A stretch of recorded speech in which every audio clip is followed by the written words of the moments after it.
All right, all right, all right. We're about to just keep on flowing with this information.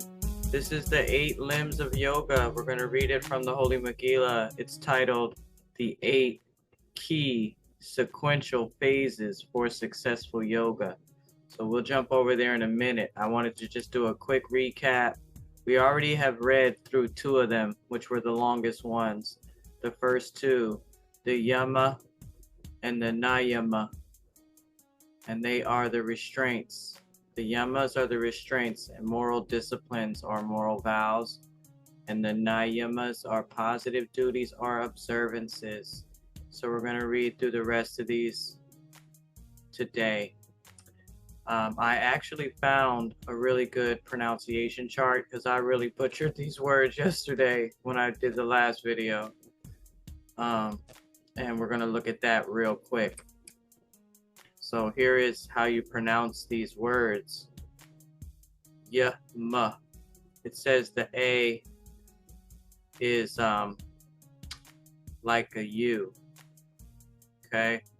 So Yama. And then here are the niyamas. The niyama. And this is pretty good. So you could probably screenshot this if you want, so you can practice how to say them. I'm going to practice before I butcher them anymore, but I like this one. I was saying tapas, but it's tapas, tapas. All right, nice, huh?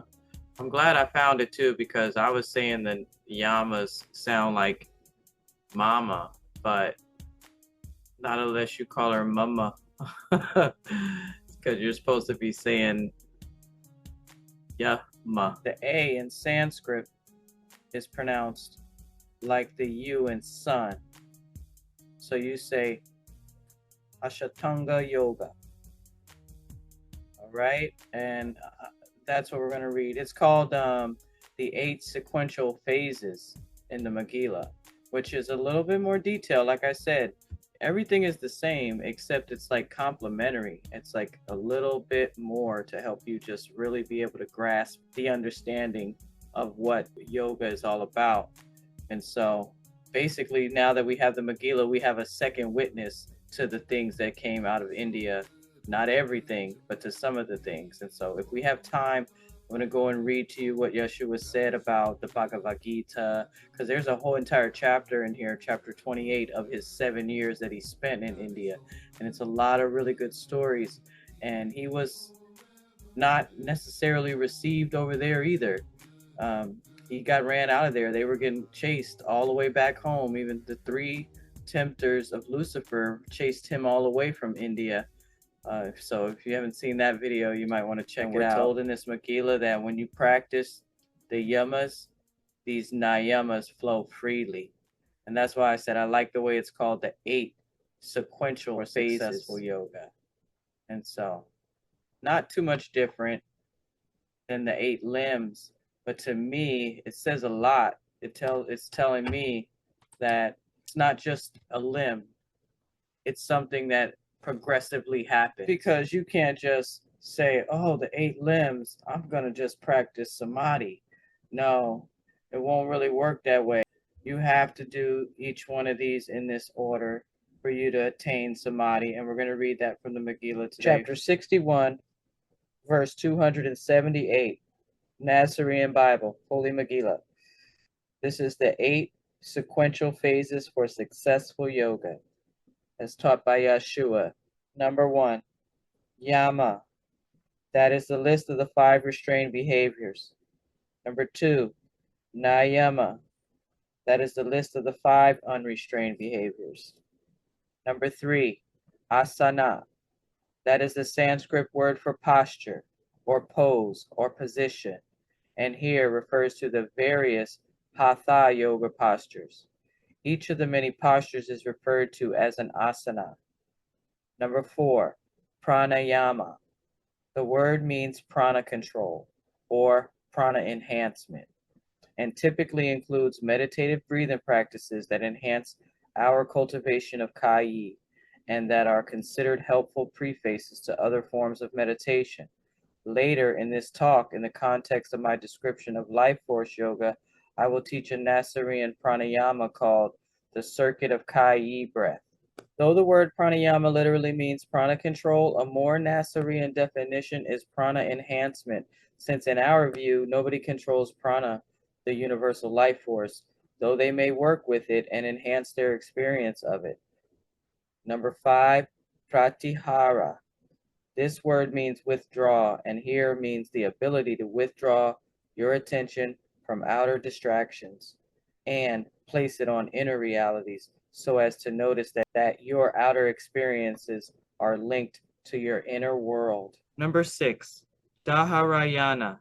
The word literally means sustained concentration, and here means the ability to concentrate on whatever you choose for prolonged periods. A person that has this ability is not easily distracted.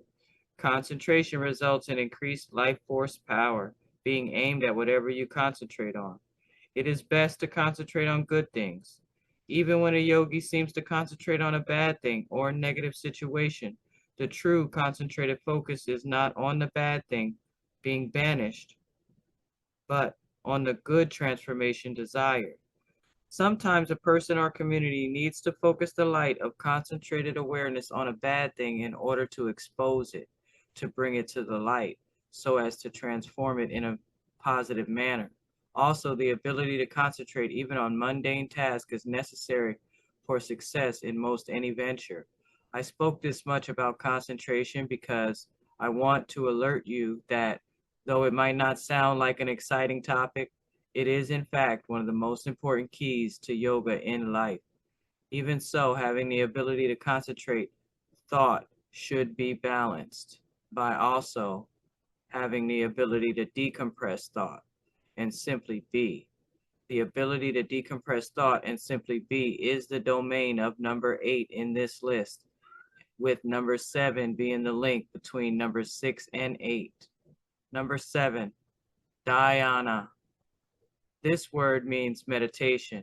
Here it means a period of concentrated attention on one chosen thing in profound present moment awareness for unity consciousness with whatever is the object of concentration.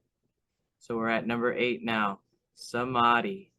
When the yogi successfully practices in a sustained ever deeper manner the first 7 items in this list, behold, that one experiences oneness with universal Yahweh, samadhi, unity, awareness.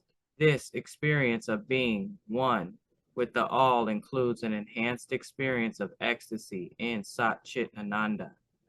The concentrated oneness with any one thing, oneness with any object of contemplation, of dhyana, step 7, is the doorway into the living experience of oneness with all.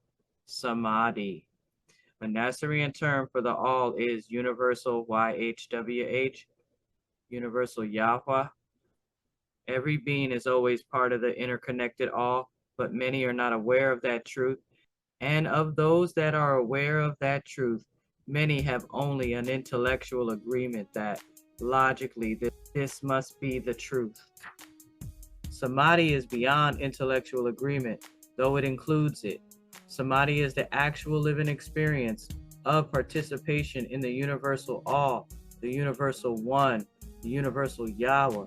At first, samadhi is experienced as peak moments in meditation or mountaintop experiences, but with continued yoga practice, the state of samadhi progressively becomes the normative, typical experience of the most advanced yogis and is then called walk-in samadhi. It is called walk-in samadhi because it is now part of your daily walk through life. That represents the achievement of the goal of yoga. That goal is revealed in the very meaning of the word yoga, is union. The Nasarean word Yehud is the equivalent of the Sanskrit word yoga. Yoga teachers provide their students with a set of teachings and practices that, if faithfully followed, are intended to help the student experience union. I teach Essene Yoga. If you take my yoke, behold, you may experience union as a Nasarean, thereby residing in a state of being called Nazarut, the true Nasarean homeland within. So we're up to verse 322. That's a special number for me. That's my mama's birthday. But he says, I will now describe the 14 primary yogas of Essene Yoga along with some of the sub-yogas.